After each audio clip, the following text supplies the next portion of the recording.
ازيكم؟ النهارده هنعمل فطاير البوتشا التركية.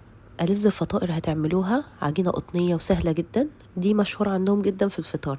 حبيت أشارككم الوصفة النهاردة، هتعجبكم جدا جدا لأنها عجينة سهلة وبسيطة، ممكن تعملوا منها أي نوع معجنات، ولكن دي الفطاير المشهورة عندهم بيقولوا عليها بوتشا. تعالوا نبدأ ونشوف الطريقة، لكن لو أول مرة تشوفوني أنا اسمي آلاء، ما تنسوش تعملوا لايك وشير للفيديو، وكمان تابعوني على الصفحة بتاعتي باسم لولي ياسين، وما تنسوش تشتركوا على قناتي في اليوتيوب باسم لولي ياسين. تعالوا نبدأ ونشوف الطريقة والمقادير مع بعض. في بولة هنزل بنص كوباية من الحليب، ممكن تستبدلوها بالمية عادي، عليها ربع كوباية مية، أو ممكن تستبدلوا الكمية كلها كوباية إلا ربع من المية، عليها ربع كوباية من الزيت، 4 معالق من السكر، ومعلقة كبيرة من الخميرة الفورية. هنحط عليهم بياض بيضة واحدة بس، والصفار هنشيله على الجنب.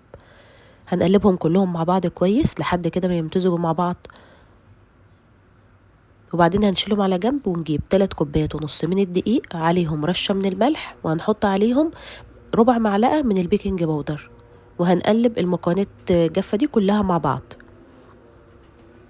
بعدين هبدأ أنزل بكمية الدقيق اللي معايا شوية شوية، مش هنزل بيها لوحدها، علشان أعرف أنا هاخد الكمية كلها على السوائل اللي أنا استخدمتها دي ولا هنحتاج أكتر، لأن الدقيق بيختلف من نوع للتاني، في نوع بيحتاج سوائل أكتر، وفي نوع بيكتفي بالسوائل اللي أنا عملتها، ولكن السوائل كفت الحمد لله.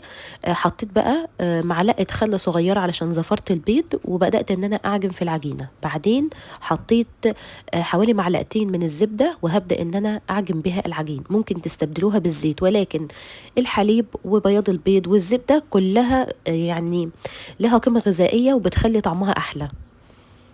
بس بعد ما عجنتها كويس بقى هسيبها في البولة تخمر، او تضاعف حجمها لمدة ساعة، او على حسب درجة حرارة الجو عندك. دي بعد ما عدى عليها ساعة، طبعا بما اننا في الشتاء فطبعا سخنت الفرن وطفيته وسبتها فيه لحد ما ما اختمرت وحجمها اتضاعف كده. هديها رشة دقيق، وهنفش الخمر منها كويس ونلمها جنبنا.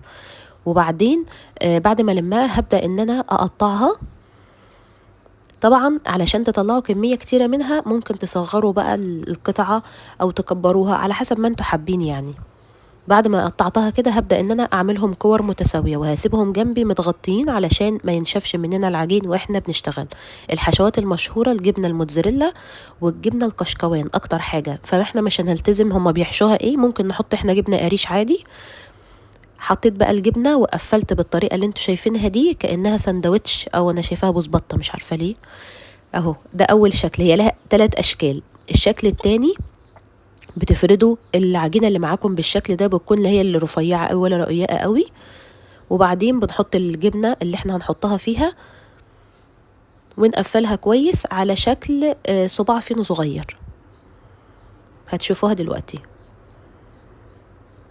بس بالشكل ده.